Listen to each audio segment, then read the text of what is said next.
Hello and welcome to what is, I believe, the 5th episode of the Post-Quantum Cryptography Podcast. In this podcast, we discussed all things quantum, sometimes not necessarily quantum, but generally around quantum, post-quantum cryptography, and we also gather a wider variety of guests to chat about their experience from the technical to the business to public sector, etc. Today we have Andrew Scott. Andrew Scott, would you like to introduce yourself, or do you want me to do that? I'm happy to jump in. Hello, everyone. My name is Andrew Scott. I'm the founder and lead consultant at Farphase, and I was previously head of Telstra Labs. Andrew Scott, as mentioned, has had a lot of experience in the post-quantum cryptography space. He is leading a consultancy, helping companies adopt post-quantum cryptography via consulting and roadmap building. Today we'll be talking a bit about your experience in the area, what you've been encountering, how your adventures overall in this area. It's a very new area to some degree. Most people haven't even heard about it. So I'm gonna assume most people have. I hope that you have watched some of our earlier episodes. If not, you can go ahead and jump and learn a bit about it. However, just to recap a bit, as quantum computers continue to develop, they pose more and more of a threat to current cybersecurity frameworks, meaning that this conversation, all your messages, all your emails are at risk of becoming vulnerable to quantum-powered hacking. So post-quantum cryptography is basically the response to it in preparation, making sure that our communications, your emails, your bank account can all stay safe. Now that we got that out of the way, to begin, we can talk a bit about your experience at Telstra. Telstra, for those who are not down under watching this, is an Australian telecommunication company, one of the two big ones, I believe, that handle basically half of the telecommunications along with Optus in Australia. Please share with us a bit if you are okay with it, some of your experience in that area. Is Telstra even looking at post-quantum cryptography? And if they do, how far are they? Is there talk, is there action, or are there future plans that you are aware of? Thanks, Samuel. I left there a little while ago now, so I can't tell you necessarily what they're currently doing, but certainly post-quantum cryptography is something that Telstra and pretty much every major corporate in Australia is, I'm sure their CISO and their IT department, people are aware of it. I think that when you look around the world, though, the telecommunications sector has been pretty active in the quantum area generally, and post-quantum cryptography specifically, within a group called the GSMA, which is an industry body of all the mobile carriers around the world. There's a group there called the Post-Quantum Telco Task Force, and it's been producing quite a lot of white papers and guidance and sort of materials that can be used to help organizations and telcos specifically transition through to post-quantum solutions. But I see that really the telcos in general, they have a different set of roles they can play. They sit fundamentally as an enabler across the economy and society. So all of the connectivity solutions that are being offered will eventually become quantum safe. So things like SD-WANs, IPVPNs, all those kind of things will shift towards using PQC, post-quantum cryptography-based technologies, as well as some symmetric key or pre-shared key kind of technologies as well, I expect. But in addition to that enabler layer, they themselves need to protect their customers' data when it travels over the internet. So they will be implementing it for their own internal operations, as well as for any sort of web internet-facing services towards customers. And a lot of telecommunications companies also have a professional services arm, and so those professional services parts of the telcos will be helping larger corporates and mid-tier organizations also go on this kind of transition as well. So I think telcos in general have quite a lot of a role to play. I think when you kind of stack up internationally who is the most active sector, I think finance is really up there at the top. The financial services organizations have acute awareness of risk, and so as a result have been watching very carefully, and the industry associations around the world have been providing guidance to their various members on post-quantum and the transition away from old-style cryptography to these new post-quantum solutions. Yeah, I think I agree. I suppose it makes sense that the telcos, as you mentioned, are the enablers, especially like the ones who basically handle the entire country's communication. Without them, I'm not sure society, like at least society of that company can even, of that country can even function. You kind of need that. For example, when there was an Optus breakdown, like power outage in Australia, I think the entire public transport system just went complete haywire. I remember that because my own train was a critical system. Yeah. Yes, exactly. So it's extremely critical that they migrate, and it's good to hear that there is at least knowledge and actual like organization around it. Of course, it's a slow process. It's difficult to migrate the whole infrastructure, but it's good to hear that there is some movement. Regarding telecommunication in particular, I heard a lot of talks around QKD as well, adoption of QKD by telecommunication companies, communication device, IoT, etc. How do you see post-quantum cryptography versus QKD playing a role, like quantum key distribution, playing a role in telecommunications? Are they going to choose both? Are they going to prioritize one over the other? Is one of them going to be eventually the pure solution? I've been hearing a lot of opinions both ways, always. Yeah, it's an interesting one. I think quantum key distribution is a really fascinating technology.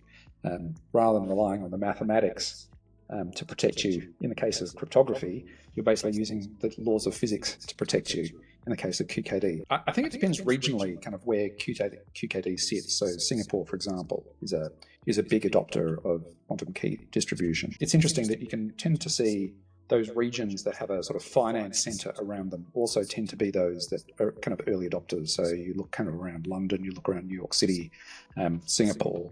So these are places where you tend to see some QKD trials going on. But I think the reality is that while post-quantum cryptography, PQC, can be used pretty much by anyone using any application, QKD has this physical infrastructure dependency. And so you need to have direct access to that physical infrastructure in order to be protected. And so it's a much smaller set of customers and users that can benefit from using QKD. There's also been a little bit of poo-pooing by the sort of Five Eyes Alliance members, sort of saying that right now QKD, while theoretically it has a lot of advantages, the implementations haven't proven to be solid yet. So there could be implementation-based vulnerabilities that mean that they're not super confident putting their own highly secure and secret information over those kind of links today. That said, it could also be a bit of a response to the fact that China is considered to be an international QKD leader and has done a lot of work within their region and actually into space as well around QKD, proving out quite impressive results. And so maybe you just have to kind of believe that if one of your sort of regional adversaries is one who is really going gung-ho around a particular technology, you have to maybe believe that it's not that good. I don't know. Just hypothesis there. So I think we'll see QKD kind of deployed sort of regionally based at the moment. It doesn't seem to be kind of a big global movement in the same way that PQC is, but it's a fascinating technology and it has these interesting advantages around the sort of laws of physics that are protecting the secrets in this case. So essentially, it kind of sounds like QKD is unsurprisingly in a similar path to quantum computers themselves. We kind of don't know yet what role they will be playing overall. We know that there are some applications. I think there's a bit less political motivations around quantum computers compared to QKD, as you mentioned yourself. I did hear recently, as in like a year ago now, I think it's 2025 now, Russia and China have collaborated on creating a satellite QKD, which I think may have been what you mentioned. No, that's true. Russia and China did do a demonstration, but I get the impression that a lot of the technology underpinning it was from China. They have been doing a lot of trials with different players around the world. Yes, that makes sense. China probably has a bit more money at the moment, and I think it was during the war. So I can't imagine Russia has. I mean, it's hard. We don't really know. At the end of the day, we don't really know how much it was Russia, how much it was China, reverse engineered Russian technology from China, or Russian Chinese it is quite opaque still. What's really going on? Yeah, exactly. I mean, and to some degree, maybe that's part of what drives the uncertainties coming from, say, the Five Eyes, because it makes more sense that China and Russia will be what's the opposite of downplaying? Like we'll be exaggerating some of their achievements. Could be. At the end of the day, right now, PQC is more of a certainty, at least until we find out that potentially quantum computers might be able to break them too. And then we need to move on to the next algorithms. It's possible. I think some of the best mathematicians in the world have been putting their minds to coming up with problems that they think won't be amenable to being cracked on a quantum computer. So, we don't know for sure. There's kind of no way to prove that that's the case, that a quantum computer can never do it. But certainly the best minds working on this stuff think it's a pretty good shot for us to move to PQC. Yes, there is a bit of a misconception that quantum computers are going to become basically omnipotent to some degree, because people say superposition is all the possibilities at once, including the correct one. So obviously it's always going to be at least that infinitely small amount correct, and then it's just a matter of grabbing that state, but it's not as straightforward actually grabbing that state in practice. I think it's just going to be a different type of computer, like a different type of technology coming up, which unlocks a whole bunch of new algorithms, but it's definitely not going to be omnipotent, sadly, as much as, or maybe luckily, we want to have a omnipotent technology, I think, like a god, AGI or quantum computers. We want someone to come in and either destroy us or save us, but hopefully save us. But honestly, the reality is that it's most likely not going to be that. I think regular computers, classical computers, will always have their roles, just like you would trust your calculator to tell you what's 5 times 5 and ChatGPT, for example. For me, QKD is also quite interesting because it's sort of the first application to run on top of quantum communications. So eventually we'll start to have quantum communications infrastructure that enables you to connect to quantum computer endpoints. They don't have to be particularly complex quantum computers. They might only support a couple of qubits. But being able to then communicate between an endpoint and a larger quantum computer and a data center enables all sorts of interesting applications, like kind of blind quantum computing, where you're essentially executing algorithms in the data center that even the operator of the data center cannot look into, again, protected by the laws of physics. So as we start to see more and more quantum computers connected with each other, we'll also see the ability for algorithms to be executed across these different quantum computers. And that's a really exciting space. But that requires things like quantum repeaters to be really developed that are robust and enable you to kind of go much further distances over fiber, for example. So at the moment, there are various issues with fiber that cause a photon to degrade over a period of time, and so you do need to have a repeater, but keeping that quantum information intact as it goes through a traditional repeater is impossible. So you need these quantum specific repeaters that use a thing called quantum teleportation to kind of move it from maybe a degraded photon to a new type of photon and send it on. But we just don't have those technologies really deployed yet. Yeah, there's a lot of, you mentioned teleportation, a lot of what sounds like science fiction, which would definitely be an interesting to see. Yeah, again, it's not teleportation in the sense that you might have seen in a movie or something. You're not going to teleport a human across continents just yet. It's not doing that. It's just trying to say that you're moving state from one spot to another spot, from one qubit to another qubit, and in doing that, you're actually destroying the first qubit. So it's not making a copy, and that's why it's called teleportation. But it sounds a bit more like a science fiction term, but yeah, exactly. I know it probably uses some sort. There is entanglement, which also lets particles communicate over long distances and things faster than light, supposedly. It doesn't do that. Yes, but I was talking about faster than light communication. Different concepts. Theoretically, faster than light entanglement. It's all we don't know yet. Basically, that's the answer. It's a nice tangent, but maybe we can go back to our topic at hand. Speaking of industries, we talked about telecommunications, we talked about finance. You mentioned that it's a forefront. Josh, in general, aside from telecom and finance, who are basically crucial for human society to function, what are other industries that you think are like it's absolutely crucial they migrate as soon as possible? What sectors have been leading the change in addition to telco and finance, and who have been disappointingly, or maybe the right word is scarily slow?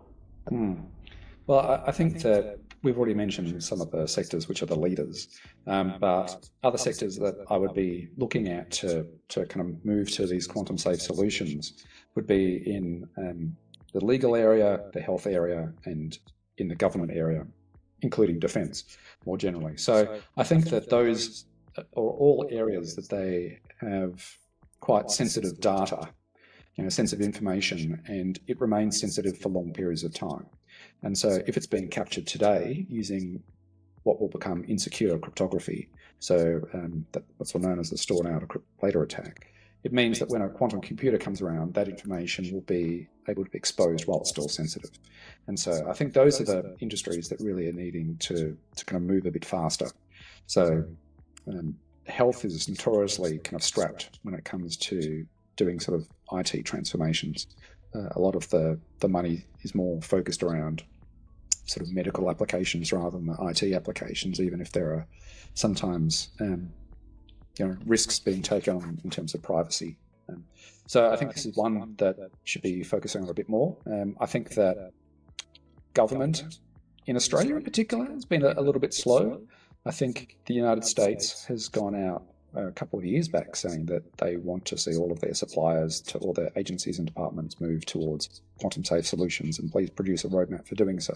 We haven't seen that same activity happen yet here in Australia. I think in general Australia has been a bit slower on the uptake compared to the other countries. A trend I've seen in Australia generally, like with, say, the lockdowns or the vaccines, if we're coming back to that, or a lot of regulations, is that they take a while, much longer than everyone else. But when they do react, they react hard, to say the least. And then recently they actually released the guidelines, which was even more strict than the American guidelines, although not anymore, because apparently the American guidelines have also shifted it forward to 2030. But yes, generally they move a bit slower. I think with the healthcare it has been a bit disappointing. Like you mentioned, they stole very important information, but I heard that there is a lot of pushback from the recent HIPAA regulation, which enforces encryption on stored data, which kind of implies that those healthcare providers who are pushing back against this regulation are not encrypting their data at all. Yeah, that's very curious and a bit worrying. Yes, I mean it's hard enough to get them to react on classical cryptography, let alone post-quantum. So it's all it's a pretty scary thought, but I just wonder why there is not more pushback against them compared to, say, AI. AI has been the most scrutinized area, relatively speaking, which is why they make up over half of our clientele, because they just get asked a lot about it and they're like, here, we got quantum, are you happy now? But healthcare just don't get that same amount of pushback, probably because they've been around before data was even a thing, or at least while it was written on paper instead of stored in servers. So yeah, the healthcare industry sort of infamously still uses fax machines for some of the data movement around, which is these antiquated technologies. And so it does seem to be a bit of a struggle to push the industry to adopt newer tech. Well, I think it's just about where the funding goes to. Sounds like in general they're focusing on like specific technologies that mainly help them secure grants and have medical breakthroughs, which is great. Medical breakthroughs are great, but at the end of the day, I don't think healthcare can function if it doesn't protect its customer data. Mm-hmm. So it's a disappointing sector, but hopefully videos like this and more spreading awareness and more pushing against them and other regulations like HIPAA, yes, will improve the whole thing. From your experience as maybe our last point before we start wrapping up, from your experience in the PQC consulting space, what are some common mistakes you have seen companies perform when they adopt post-quantum? I can actually share one for myself before you do it. I've actually the people seems to have trouble understanding how the new algorithms work compared to the older one. to some degree, the key encapsulation mechanism kind of mimics a Diffie-Hellman key exchange. However, people have trouble and they try to treat it more like the asymmetric RSA encryption. And I had someone ending up sending the shared secret directly to the other side because they thought, I'm not sure exactly what they were thinking, but they were trying to get that secret. They were getting that secret to initialize AES so they can encrypt both sides. So after they encapsulated, they sent the shared secret, not the encapsulated shared secret, just a shared secret to the other side so they can get that symmetric encryption going. Because they thought, okay, that's a key, we send it over. I'm not sure exactly what led to that thinking, but I think it has to do with the fact that usually the public key encrypts, the private key decrypts. It's as simple as that, and that's what they try to mimic. Of course, they insisted that they're doing it right, but I had a bit of a conversation and we ended up fixing it. From your case, do you have like similar stories, or was it mainly? I think often the big challenge in cybersecurity is when a company thinks they can do it all themselves. Often there are lots of gotchas with any new cybersecurity implementation, and you need to have quite a lot of depth of knowledge in terms of implementing things safely and properly.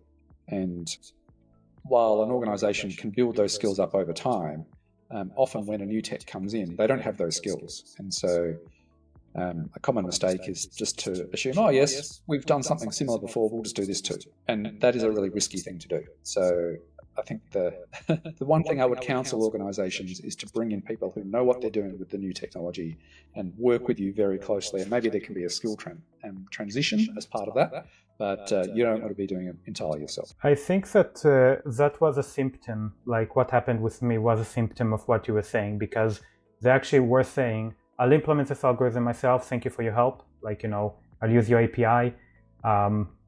And I kind of insisted to have a bit of a review. After like 3 days of them saying, it's all good, okay, don't worry about it.